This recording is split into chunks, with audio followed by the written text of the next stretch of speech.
Maximum News. Welcome back to News of the Maximum Variety. I'm your host, as always, Maximilian Danger Derrat, and I'm joined, as always, by my lovely co-host, Sybsidian of the Triple S League. How you doing, Syb? Aside from the mugginess. I am doing amazing. I had one of the most amazing experiences just a little bit ago, and I gotta say, I love it when this day comes around at once a year. It's so nice. You get to put that new clean blade on the shaver. Oh man, the things that we appreciate as adults, right?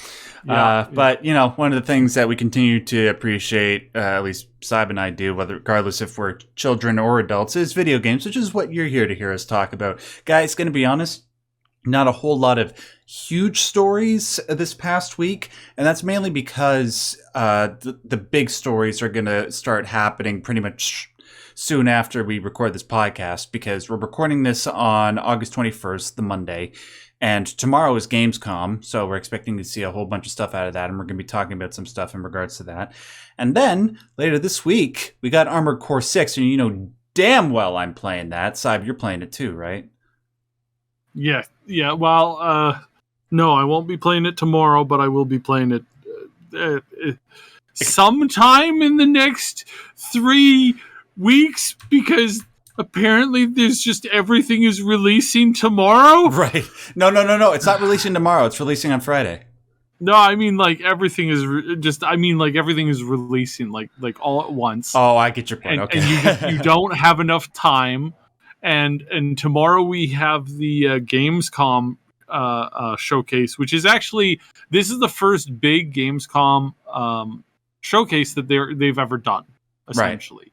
Right. And so this is expected to be really quite huge. That's what they're promising. That's what they flew out Jeff, to Mr. do Keighley, one of his do one of his Jeff Winger special moments. So it's supposed to be huge. Will it be huge? Yeah. I don't know. Do you want to talk about Gamescom really quick? We had that towards the end of the show, but we can just talk about it now. Well, there's not much to talk about. That's the thing. There's a huge promise of stuff that's going to start, that's going to be there, that's going to showcase that it's going to be this new start to this new age of Gamescom being so much bigger and more important and stuff like that. But, and I mean, not to diss on the showcase, because it was always really great for European communities. But they have promised that before, and they had lackluster showcases. So, and not saying that it's lackluster in the sense of why did you even bother doing it? So that's not the case.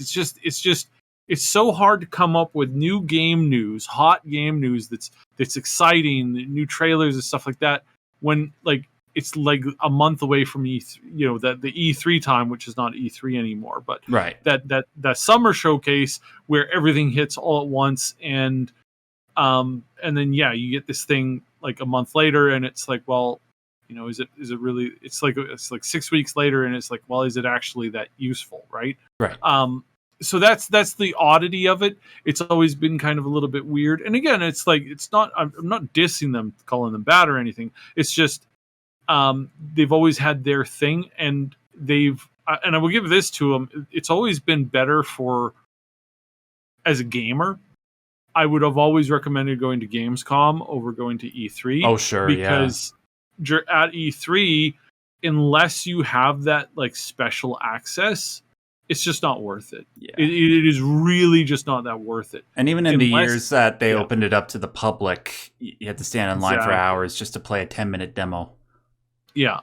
And it was never the venue was never done right. I'm talking about E3. The venues were never clean, easy, fun, flowed. It was always cramped, weird, difficult, all over the place. And again, it's amazing if you have industry insiders, connections, because you go from one party, one inside event, one to the next, to the next, to the next, to the next. Yeah. It's like at Gamescom, it was more about the gamers, more about the fans, more about the people.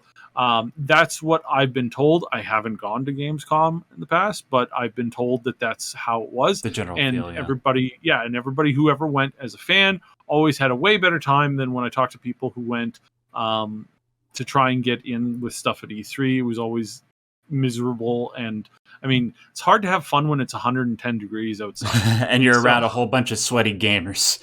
Yeah, and you're around a whole bunch of sweaty people in way too cramped of a place where it's like, hey, you want to buy this bottle of water that's got exactly 5 ounces of cold. Well, it's not cold. It's like lukewarm water that doesn't taste right. Like it tastes like there's something wrong with the water. Yeah. For $12.95.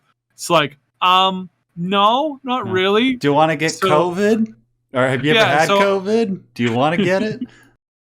So, I mean, the what we're going to see tomorrow will set the record for like what Gamescom is going to be in the future. Sure. And then we'll see where it goes from there. So that's the thing, because there's nothing really to report on yet. Obviously, it's going to be huge tomorrow.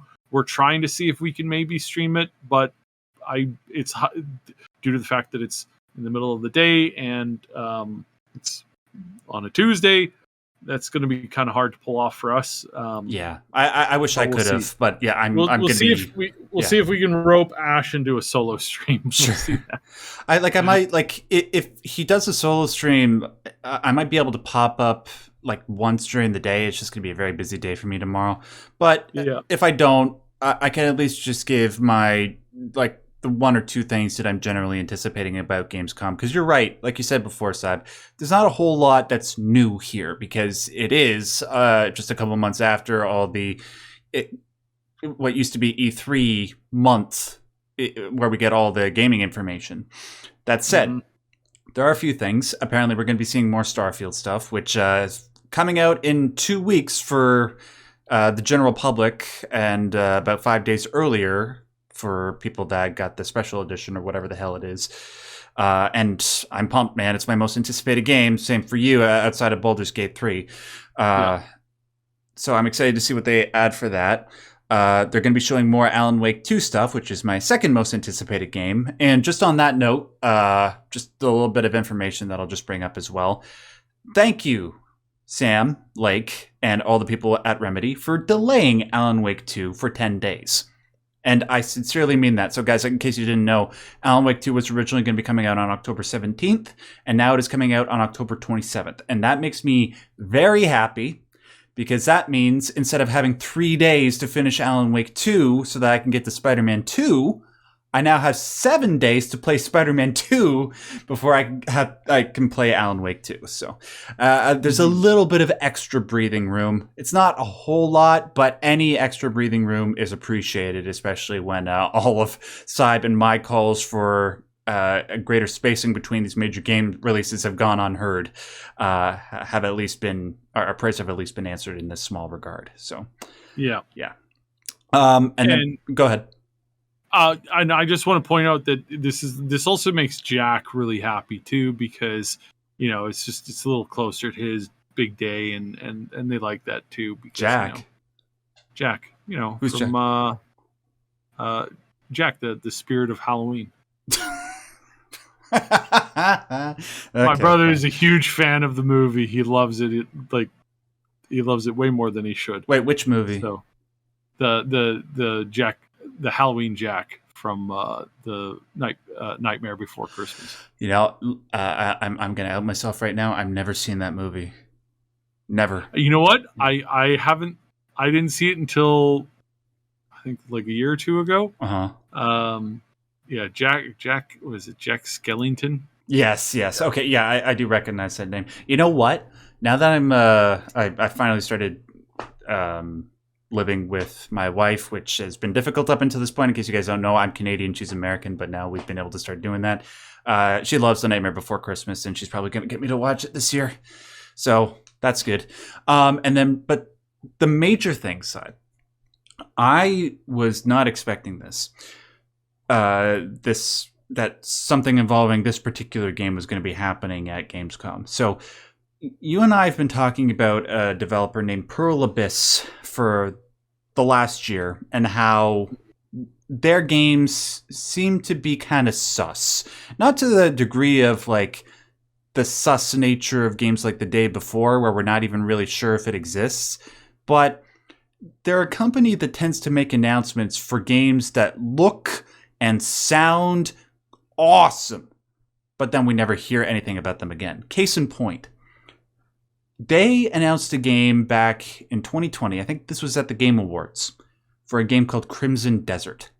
When I saw the trailer for that game, the first thing that I said to myself after seeing it was that this is what I want Elder Scrolls 6 to be.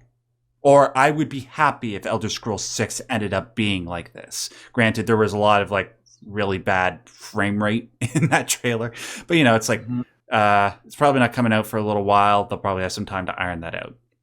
Well, for 3 years we haven't heard anything. That is until Mr. Keeley let us know on Twitter a few days ago that Crimson Desert will be making its official return to the public spotlight tomorrow. This is the first information that we've gotten about the game in the past 3 years. Does this mean, like, are the reports that we discussed previously true, that they're still aiming for a release later this year? I don't think so. Maybe early next year. Do you think we'll get a release date, Syb? Or is it just going to be like, hey, don't forget, we're still around? Like, what do you think is going to happen? I don't think we're going to get a release this year. I don't think we're going to release. I kind of doubt we'll get a release next year. You got to remember the way that a lot of the development of games go in that part of the world. Korea, right? Is they announce the game and then they start working on the game. Yeah. I'm not defending this, or am I criticizing it too much? Because this is obviously, there are a lot of ways and a lot of times where they need to announce something and they gotta get their base excited for it. And what I mean base, I mean not only their fan base, but also the actual development team. It is very hard. Sometimes it is aggressively hostile to recruit in Korea and Japan for developers, because it does not pay a lot, and in some cases it does not pay a lot, and in other cases it's like you're signing on to give away 6 years of your life on a project, and that's going to be rough. Yeah. Weren't they the ones behind Pal World? What was that Pokemon with guns game? Or am I mistaken? I can't remember. I'll try to look it up when we're into the next. Yeah. They were? No. I'm no. Oh, okay. I'll check it out in a minute. But yeah, I'm sort of with you. Like Pearl Abyss, the developers. And again, to say it's not. We've seen this with a number of studios. That's why I say it's not necessarily a bad thing. Like we had Larian announce when they were going to start working on Baldur's Gate. We had some of these other studios do big announcements when they start working on projects. And that is, again, it's not, I don't think that that's the problem. I think the problem with development is probably like 1,000 other things or additional things, depending on how you look at it. It's probably 1,000 additional problems to development that cause the worst of the worst. And I think that overall, you do kind of have to sell yourself to the right kind of people that you need to make the game. Yeah. To some degree, you do have to do that. And some people, like Bethesda, that don't have a lot of turnover, that's not a big issue for them. Yeah. At all in the slightest. Again, they have very, very, very low turnover rate. I think the turnover rate is in the 100th percentile in comparison to like the average EA studio. Wow. I didn't know it was that high. Holy crap. Yeah. It's like they in comparison, it's like either it's like 3% of the retention or the turnover that other companies are forced to like constantly turn over, or conversely, it's like 400% higher at these other studios. And again, that's because some people don't understand that Bethesda has like multiple Bethesda studios, and Todd Howard doesn't run them all. He's not bilocating. He's at the one in Maryland. That's where he lives. That's where he works on stuff. He's not in Texas at the same time leading that development studio on their day-to-day projects. I've heard somebody confuse this. A big YouTuber confused this multiple times, and it's quite irritating to me. What are you talking about, like, Syb? Todd Howard is God. He's omnipresent. He's everywhere all at once. God Howard. Oh my God. Anyways, praise his name. It's just it is a bad habit that is exasperated when you make bad products. It is a cool thing when you make good products. And I think Larian has shown how to do this right. And I don't think Pearl Abyss has done this right. In that they've gone completely radio silent for such a long period of time. I think the Ashes of Creation / Baldur's Gate method of game development is a lot better than the current system we have, which is typically like they showcase a game. Sometimes they'll talk about it. Sometimes they won't. Sometimes it's just a teaser. And then we're working on this. And then 5-6 years later, you get the game. I don't think that that's the smart thing to do. I think the smart thing to do is come out with the game, showcase it off, say, hey, we are going to be working on this. Apply now for early beta testing.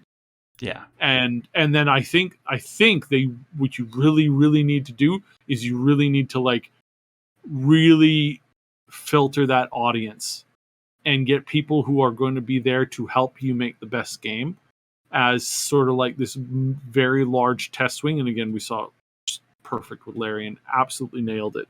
But in comparison to some of these other studios, especially Crimson, I'm not going to be holding my breath, because it's like, I suspect that we're not getting this until 2025. Yeah. That's just where I think development is probably put it. Or if we do get it, it is not going to be what people are thinking that they're going to get. This is not going to be Skyrim level deep world. I think that there's going to be a lot of cool cutscenes, and that's going to make up for probably about less than 10 hours of content. And then you're going to have Black Desert was it had some good combat, but it also was automated in way too many ways. And I think automated gaming, I think it is like one step away from the absolute worst thing there is. I just hate it too. I hate it. I didn't really like come to this realization until recently, but no, I hate it. No, not for me. Yeah, I think you're right, man. I guess my problem with Crimson Desert is just like what that original trailer seemed to be going for is my ideal game, and I just wanted to be real so badly. It's like my Star Citizen, you know?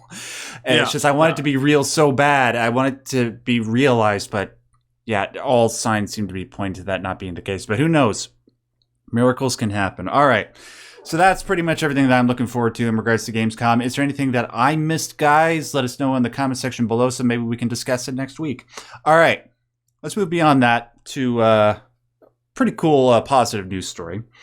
So, Soulsborne Games, I'm a new inductee to them. I think I started playing Bloodborne in 2021. That was my first one, and then went to Dark Souls. Got hooked on them ever since. I adore them to death. Very much looking forward to Lies of P and any other Souls-type game that is coming down the pike. One Souls-type game that I've been keeping my eye on since 2020 because it just looks so cool is Black Myth Wukong. It's being developed by a Chinese studio. It was announced via a gameplay trailer back on August 20th of 2020. I can't believe it's been that long since that original trailer came out. I remember the trailer for that game coming out and the internet gaming sphere just losing their mind at how cool it looked.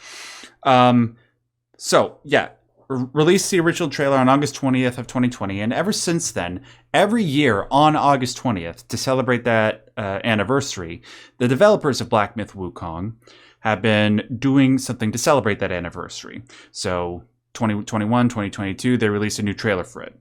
However, this year, on August 20th, 2023, they didn't release a trailer, but they actually invited a whole bunch of people, including people from major outlets, to go play a 45-minute demo in Hangzhou, China. So we've actually, the demo for this has been released, but we've also gotten reviews of what was included in the demo from a whole bunch of outlets. I'm taking my information from IGN. So I'm going to list out the stuff that was in the demo. Then I'm going to ask Syb for your reaction to the footage that we saw, and then I'll give my impressions. So there was no level up system in the demo, which it will be in the final game, but it just wasn't necessary here. There were 3 bosses in the demo, plus 1 hidden that you sort of have to, without spoiling anything, you sort of have to coax into becoming a boss. 5 enemy types, including 1 that can kill you in 1 blow, which is appropriate. It wouldn't be a Souls-type game if the difficulty wasn't off the chain. Light and heavy attacks, also typical of Souls-type games. Plus, like with Ghost of Tsushima, which isn't really a Souls-type game, but like Ghost of Tsushima, it has 3 different combat stances that you can use. One is called Smash, another one is called Pillar, and another one is called Thrust. And all of these stances are used with your main weapon, which seems to be the one weapon that you're going to use for the entire game, which is this huge stick. And it's pretty cool the way these 3 stances operate. One, the Smash stance just appears to be your general combat stance, but then there's another one called Pillar, where you can actually stand on top of your stick and use it sort of like a pogo stick. And then Thrust, which is, you thrust your stick forward. There's also 4 different types of magic that you can use. Immobilize, which, you immobilize your enemy so you can get a few hits in before it goes back into its animations. Stone Solid, Ring of Fire, and Pluck of Many. And Pluck of Many is where you can actually generate a whole bunch of illusions of yourself to distract the enemy. Then there's 2 transformations where you can become I think they call it a Fire Wolf, and then you can also do poison attacks. Finally, the map of the game is apparently semi-open like it is in Dark Souls. So you kind of can go wherever you want, but not really, because you can't advance in certain parts of the games until you level up to a certain degree. But you can go in whatever direction. See, maybe you encounter a boss, you find it too hard, then you go back and fight another boss, get the experience, then go back to the previous boss, yada, yada, yada. So that's what we got. I'll give my impressions of the combat and the graphics and all that stuff in a second, but I want to throw it over to Syb. What did you think of the footage we saw from this event of Black Myth Wukong?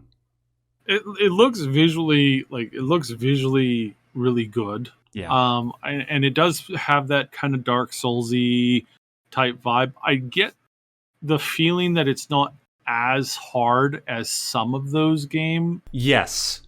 I get the feeling that it's not meant to be, that hard. I don't think that. I mean, and again, when I say hard, I mean from a general standpoint of new person playing Dark Souls type games, right? So, new person playing Dark Souls type game can have the experience of that's kind of the meme-ified version, which is like, this is a video game. I'm going to have fun.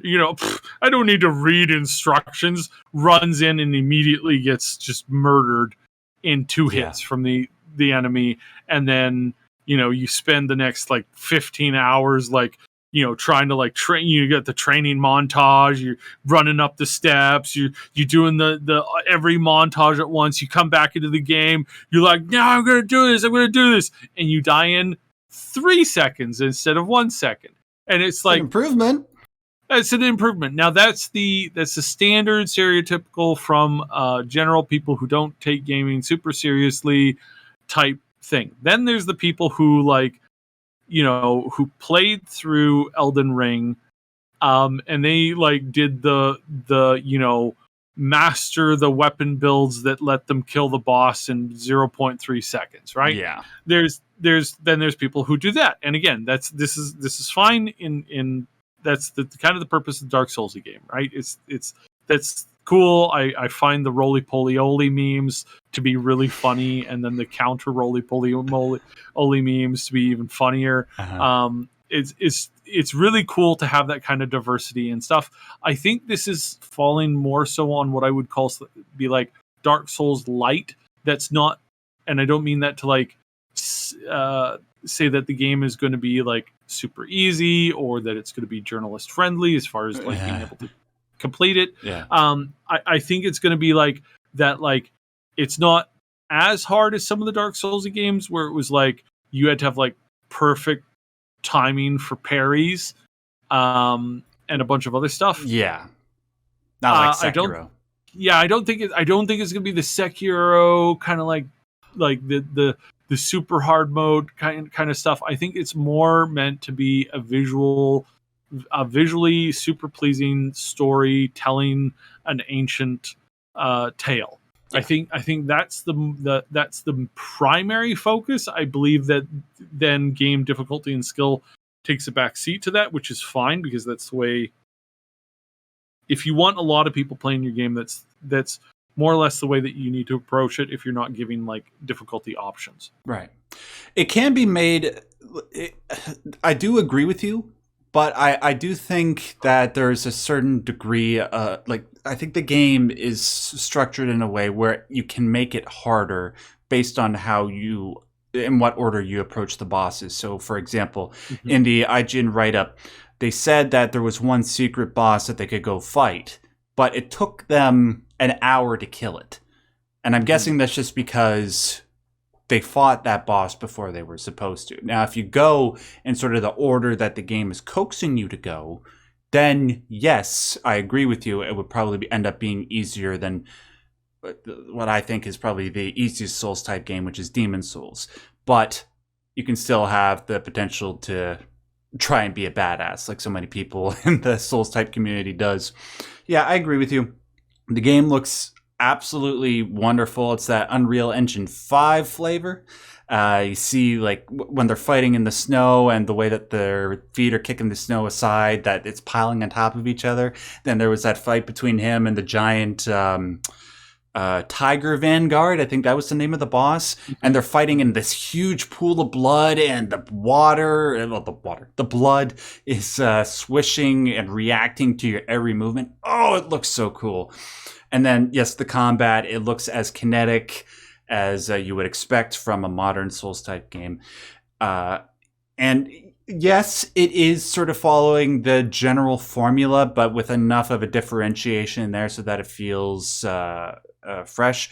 That might not be enough for some people, but for me, who is addicted to these types of, to this formula, I am absolutely all here for it. Plus, as somebody who has sort of been getting into Eastern mythology a lot more as of late, I actually watched it's not exactly a adaptation of Journey to the West, which is one of the 4 or 3 most famous novels in Chinese history. Like it's that, The Water Margin, Romance of the Three Kingdoms. But I watched a movie of that, and they featured the same Monkey King that is in Black Myth Wukong. So I'm going to be able to experience more of that type of mythology, which I'm very happy about. It's got a summer 2024 release date. I think it's safe to say it might be like top 3, maybe my top most anticipated game of next year. So I can't think of any other ones that are coming out next year off the top of my head. Could be wrong though. But yeah, where does it sit for you? It depends. I need to see a little bit more on it. Typically, I'm typically not that into most story games that are like very, very what's the word? hyper linear. Okay. As far as like I like having an open world, choosing where I go, when I go, choosing which bosses I fight first, or what story paths take me where. Things like Baldur's Gate, yes, that's a very linear story in the sense of like, I suppose, you can, if you list all the bosses and fights, there is a way that you can go about it in that direct way, but it's far more open, so that if you want to rush and do one event after, before doing another event, like you could totally do that. Then there's other options, there's other ways that things can get played into that perspective. So yeah, it's one of those things where it's like I'm not super stoked for it, but I'm going to be interested in seeing how it goes, because this is a studio that is sort of new on the scene. How will they make changes? How will they offer something different? Very good questions, and only time will tell. Yeah. So I'm going to approach this one because I don't want to get too excited for it, in the sense of like seeing what's there, seeing what's going to be offered. I'm a little hesitant on anything coming out of China. True. I'm extremely hesitant for anything coming out of China. So it's like we'll see. So it's I did really like the visuals. I thought some of the visual work that they were doing, with especially the hair, is like, yes, please, can we finally get developers across the world? It's not just like Western developers. It's developers everywhere. It's like hair physics have not really moved up in the world of gaming at all for a really long time, with the exception of a small handful of titles. And even then, it's only good in certain cutscenes, but like once you start to like try to do other things with it, it's just not good. So it's like, that's the biggest thing where I'm like, oh, that's impressive. I really like what they've done here. I hope that this is easily replicatable and put and added into many other games, because fingers crossed. But yeah. See, Bethesda, that's how you do that. All right, and I was just looking at this list of games coming out in 2024. I will say I am looking forward to Hellblade 2 more than I am Black Myth Wukong, but that's about it. So yes, definitely on my most anticipated. And while I do agree with you, Sybe, I will say that what we have seen so far, I think, merits optimism. But you never know what could happen. All right, let's move on to we got a few smaller stories here, and then we're gonna cap off with something regarding Starfield. This is a small story in terms of its content, but huge in terms of the just what it means.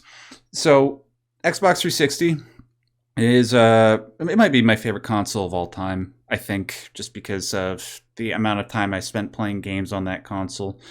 Got a lot of games that I got through Games with Gold, bought a lot of digital games.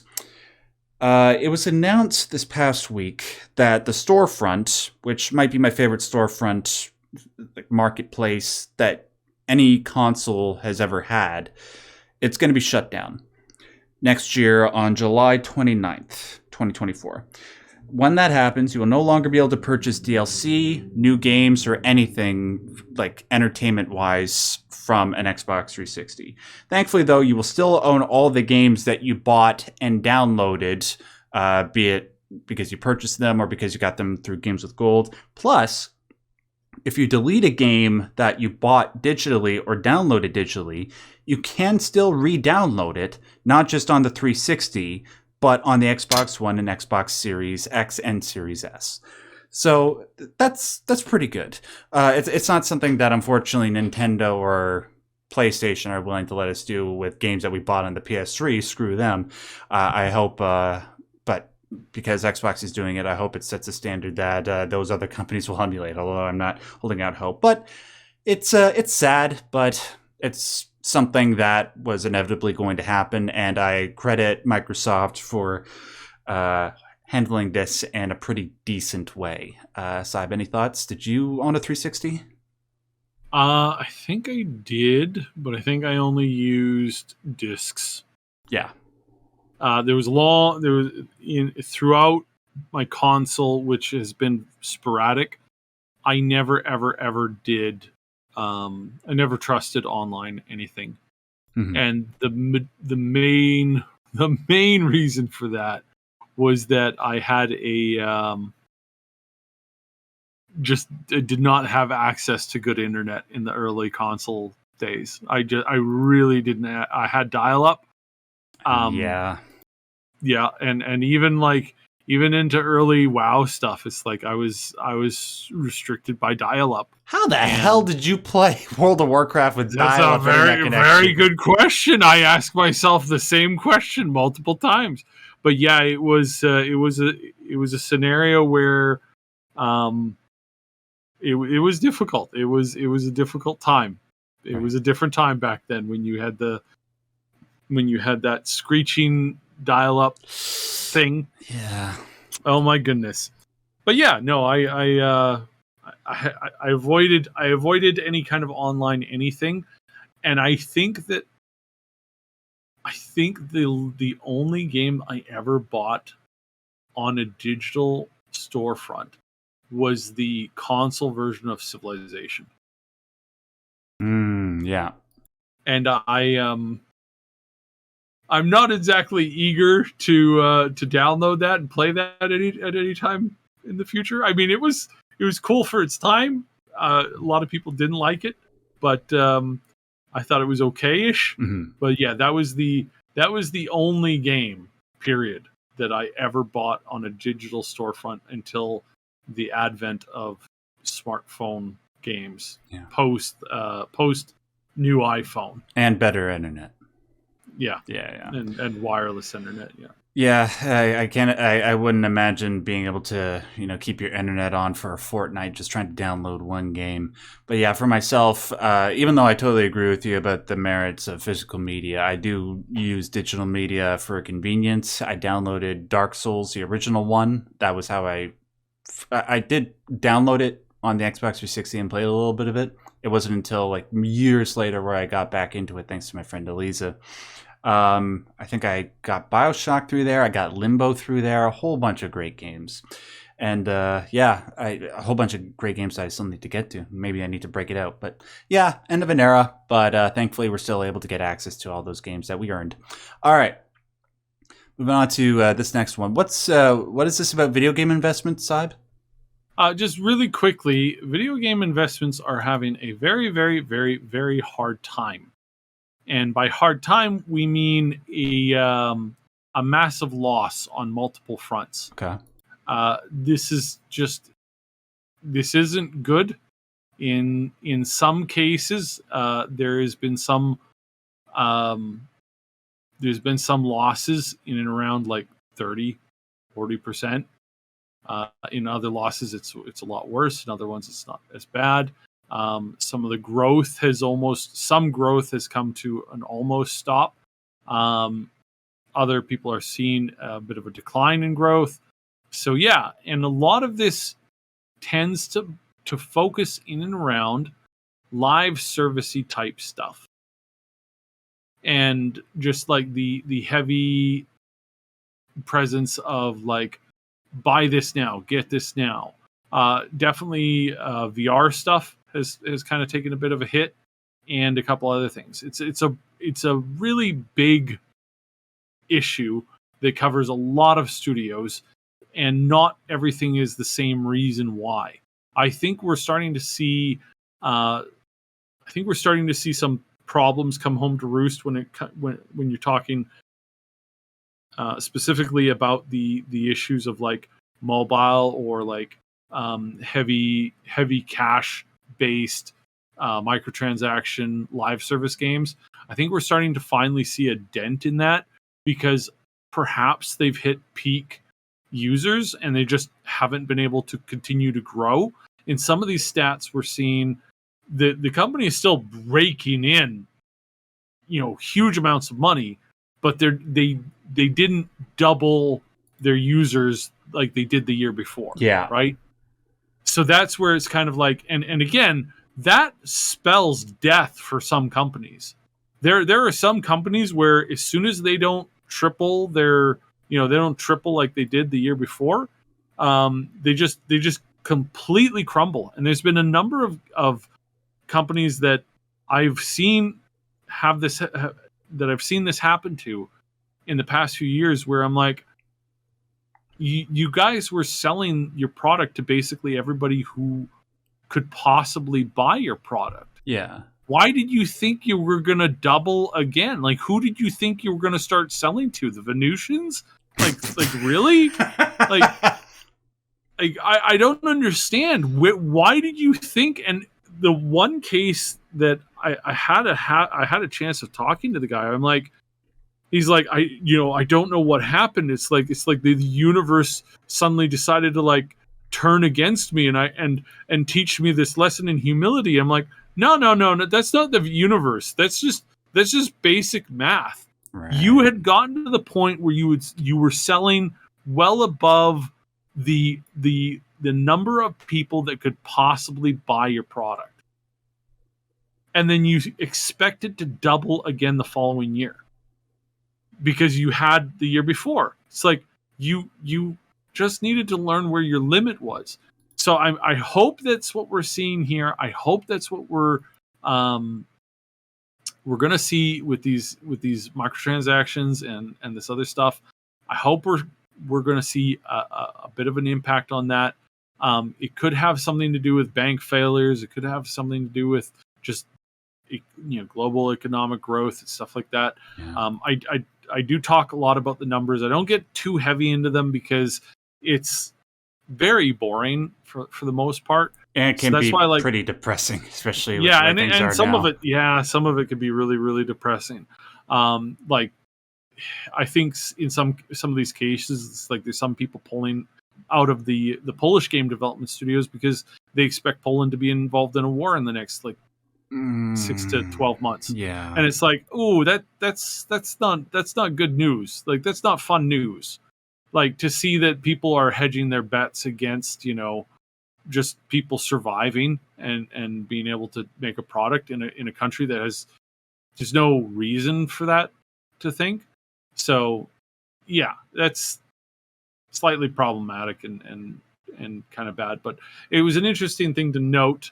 But we have a much more fascinating story with Starfield. Yeah. If we want to get into that. Do we want to get right into... I don't want to end on the Overwatch 2 thing. Well, actually, I don't know. Well, I thought we were skipping the Overwatch 2 thing. So Overwatch 2, they responded to being the worst reviewed. Yes. And so guys, the last week, remember last week, guys, when we talked about how Overwatch 2 was just getting review bombed on Steam? It is now officially the worst rated game on Steam. But sorry, go ahead, Seb. Yeah. So it was kind of interesting to watch I believe his name is Aaron. Yeah. The head of the studio. He goes, yeah, so we launched on Steam last week, and although being review bombed isn't a fun experience, and I don't think that they're being review bombed. I think people are just naturally responding to the mess that you made. Yeah. I don't think this is like a, hey, we're going to review bomb you because your boss did something that we didn't like. No.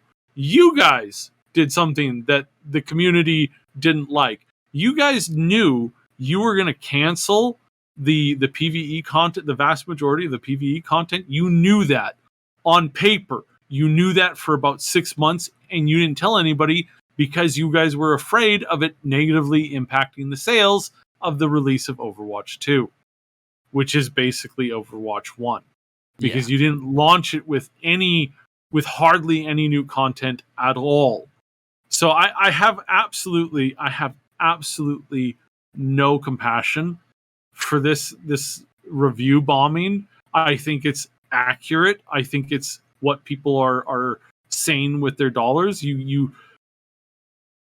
Everybody who owns this, everybody who bought this with the anticipation of getting what you promised originally. Then you switch it to Overwatch 2. You resold it to them, basically the same game, You can't play Overwatch 1 anymore. Yep. You force the upgrade. You can't get into it, without engaging in this new microtransaction mess. And then you didn't even give the stuff that you had promised as the majority of the seller. I honestly don't know how companies can keep getting away with this stuff. Well, I mean, I do. It's governments who have absolutely no spine whatsoever. The government put in more, every government, not just the American government, every government put in more opposition to the merger between Microsoft and Blizzard Activision King than they did about the clear and direct lie and the majority of promised content in a game that was sold to people, and then months after the sale came out, they came out and said, yeah, all that extra stuff that we promised was going to be released, in the following seasons, with the game coming out.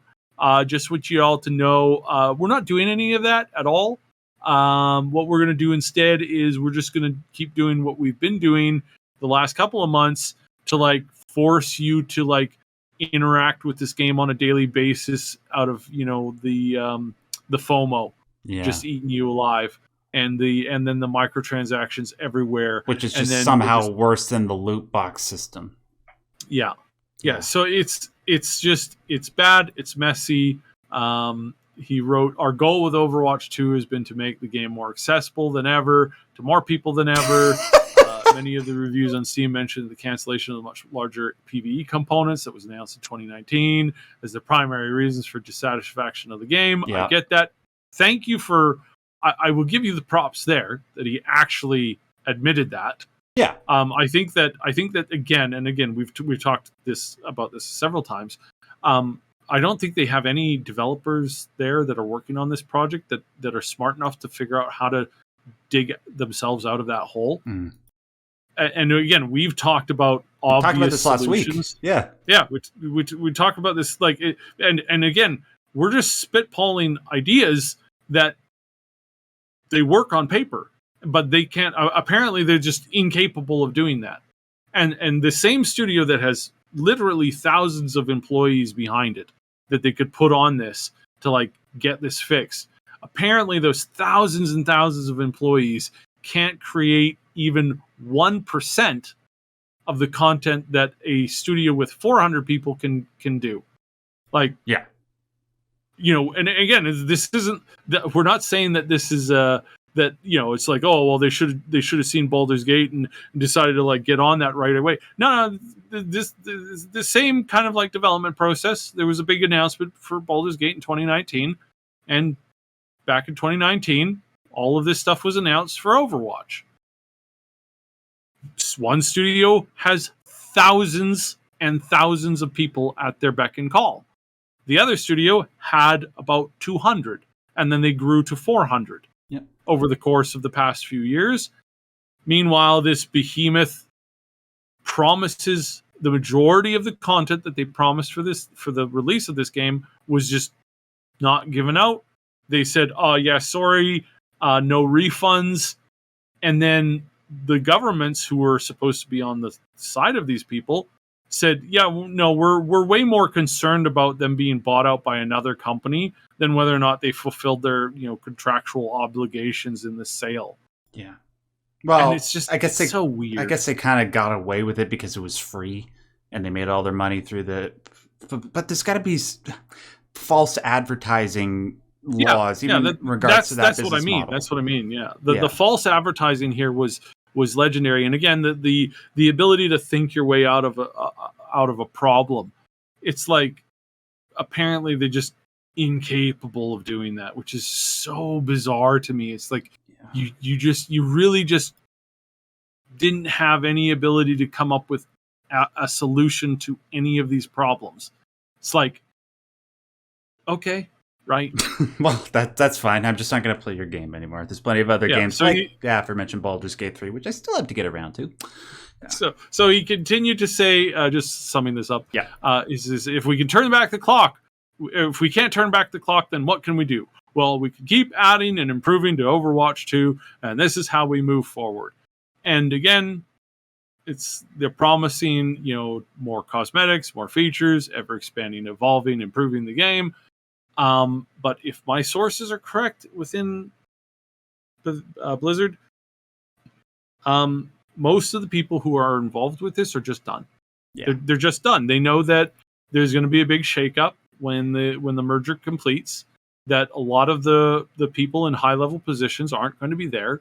Some of them are going to be kicked to the curb. Some of them are going to be reviewed, and somebody's going to look at them and go, "What were you thinking?"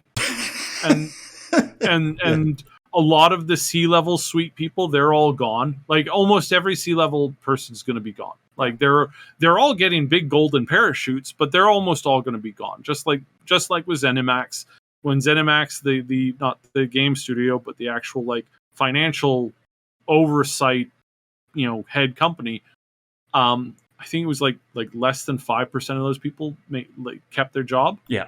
And most of them were just like, golden parachute, there you go. Here's a giant severance. You own stock in this company. So here, congratulations. Your stock is worth like 100 times more than what it was when you got it. Congratulations. There's the door. Go retire because you have enough money to do that now. There was a lot of that. There was a lot of people who went from there, got jobs at ABK, and other places like that. And it's a bit of a swamp.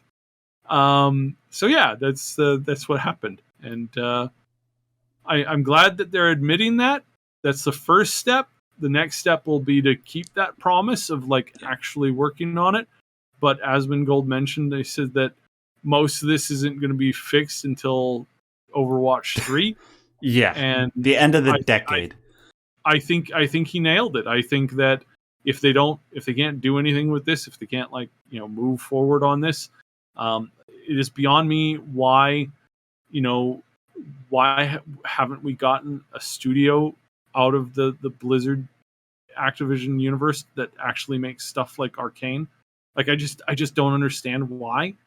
They were the ones who started that film style, that started that amazing animation stuff, and that has this amazing animation studio that's buried in that company somewhere that makes these cool trailers and stuff like that, but they never were capable of putting it into a show. Yeah. Like it was so weird. And then they outsourced their movie to Hollywood, and it's just like, and it was just garbage, and it was just why. Yeah, and it had so much potential because it's Warcraft. Yeah, yeah, just that. I mean, even Overwatch. It's like I don't understand. Yeah. I don't understand why Overwatch didn't have its own like season of shows. Like it could have been so freaking huge, and okay. All right. Well, we've belabored the point. Screw Overwatch 2. Hopefully, the Microsoft Activision Blizzard merger will begin to fix things, but that's not going to be for several years. Let's end on something that we can, I hope, laugh at, as long as we don't die of embarrassment and stupidity. I can't believe we're going to laugh at this. Yeah. We're going to laugh at this. People seem to have forgotten that Twitter is not a place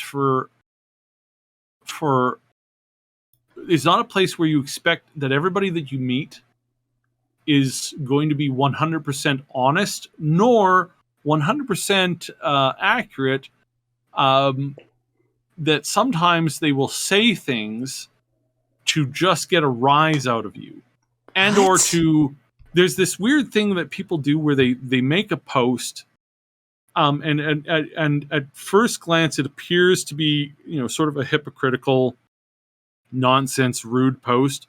But the more you look at it and then you watch as people react to it, you realize that the true intent the whole time was to just mock a hypocrite, who then responded to the bait, and just got and just like made a fool of themselves.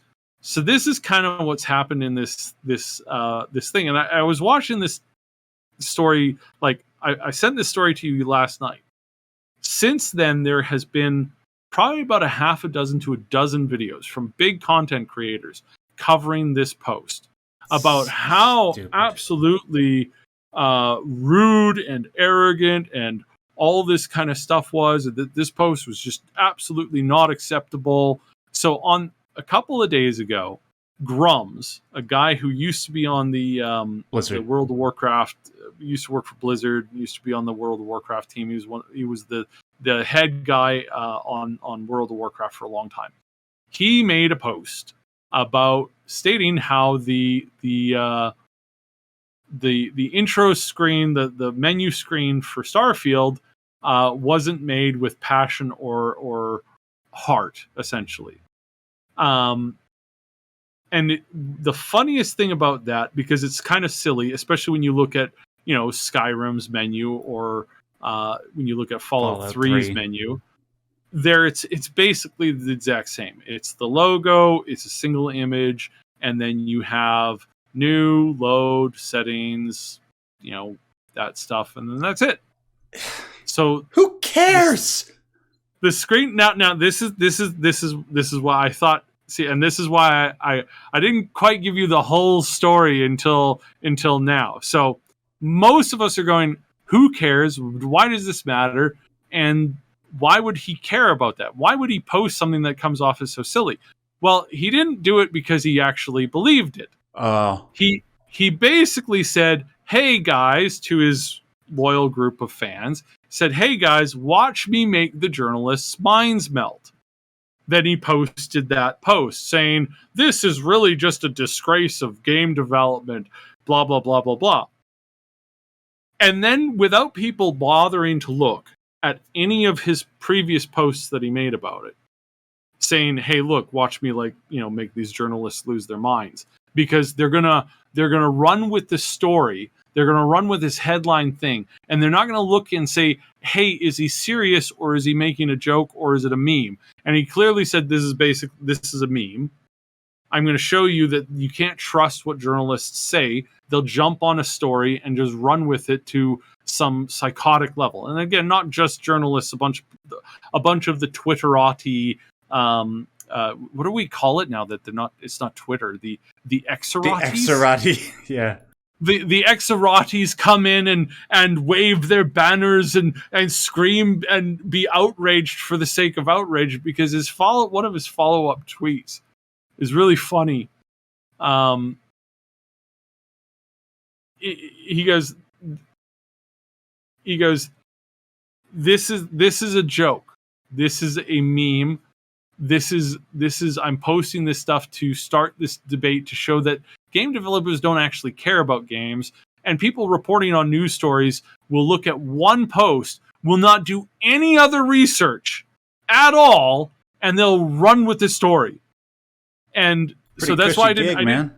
Yeah. And now to be fair to Max, I gave the story to Max, and then I said I would cover the story. So Max that was not his job to discover that this was thank you. That this was a fault. and that's why I didn't let him run into a tangent in this before revealing that, no, actually, you see, this wasn't done in the sense of being fair. This was done in the sense of showcasing a bunch of stupid, arrogant, moronic people who jump at the quickest story and then react to this, because he's following this up with so many, like a bunch of like gifs from South Park.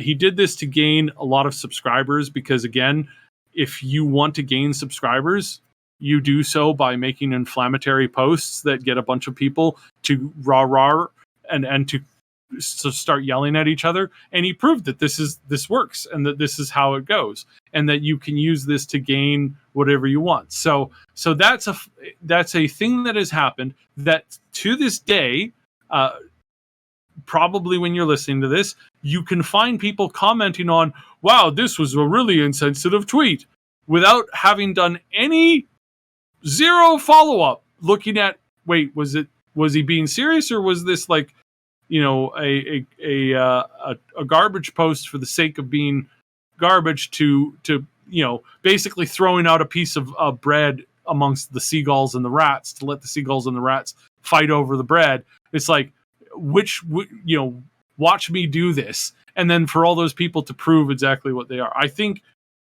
again, I don't think it's necessarily in the best of, it's not the best way to grow your following online, but at the same time, it is like, it is funny to showcase what, how people react to stupid stuff sometimes. Yeah. So that's the thing.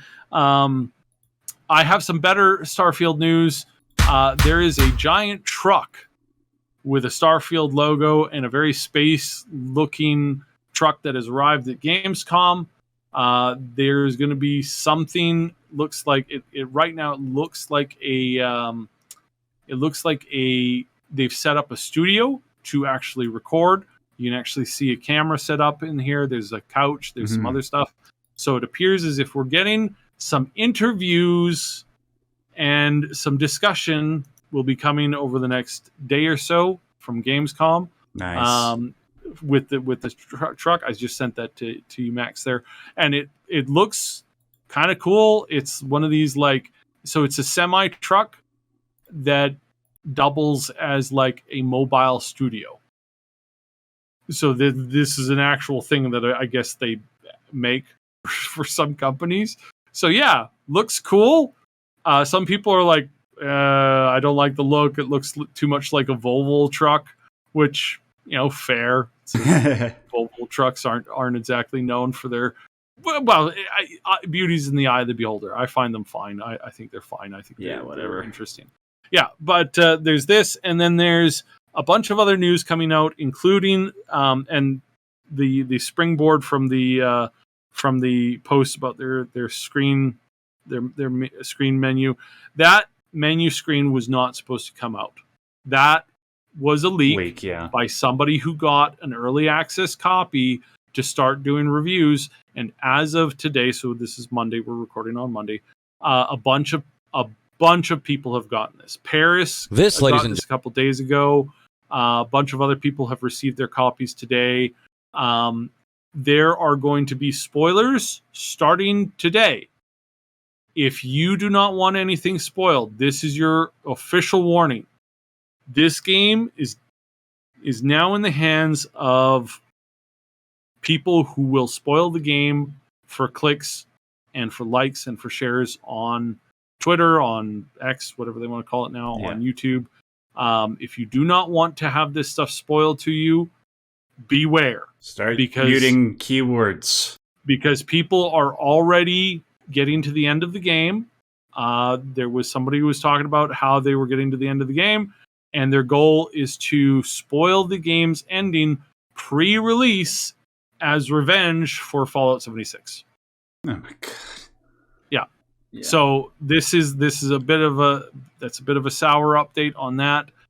Some of the good updates are that the game has gone gold. A bunch of PlayStation website journalists claim that that they were responsible for the game going gold. That they were the ones who forced Bethesda's hand to finalize the game. What? Yeah, this was a crazy story. So a website that is run by some hardcore PlayStation journalists, game journalists, started to say that the game was good. They started creating rumors and saying that the game wasn't ready and that it was going to be delayed again, and that it was never going to run well on Xbox, and all this kind of weirdo stuff. They started doing this, and then, like, not in response to them, but just generally as a thing of course of what they do, they're like, hey, the game has now gone gold. We're now ready to start shipping out the games. People who have the collectors, who have bought the collector's editions, have already started to receive emails that their order is now being shipped to them. So some of those people are going to start doing unboxing videos soon, that kind of stuff. They're not going to be able to play the game because you just get a code that doesn't actually do anything until the game is actually allowed for preloading. Yeah. But yeah, so but the wheels are turning. And this PlayStation journalists came out and said, we were the ones who made that happen. And it's just like, right. God. Yeah, right. Of course you were. Yeah, the and again, this is not a hit against PlayStation owners or users or fans. This is a hit against game journalists who, no matter what position that they're in, find the weirdest ways to say the weirdest stuff. Yeah. Like really bizarre things sometimes. So yeah, so that's a thing. That's a thing that happened, and yeah. But the real question that I need to pose to everybody here is quite possibly one of the most serious things we've ever discussed, and that is the crazy people. No, I'm just kidding. The crazy people who play their game by inverting the controls for the flight stick. Oh no! Like, who are you? Who is that for? Seriously, who's that for? And just like, and this is a big question. I have to have people answer this question. When you're in space, what is up? Right. I need to know what is up, because I think, I've got to level out my ship all the time, and I'm just having a bit of, do I rotate the ship to the axis of the point of the spinning of the solar system, or of the galaxy, or of the universe, or of the central dark matter mass that nobody knows about? What's the proper way to fly your spaceship? And that is as spoilery as we are going to get over the next 2 weeks before this game comes out. Less than 2 weeks now, isn't it? No, actually, it's 2 weeks and a day for people that 2 weeks. 2 weeks and a day. Yeah, but people who got the special edition are going to be able to play it in a week and a half. So kudos to those people.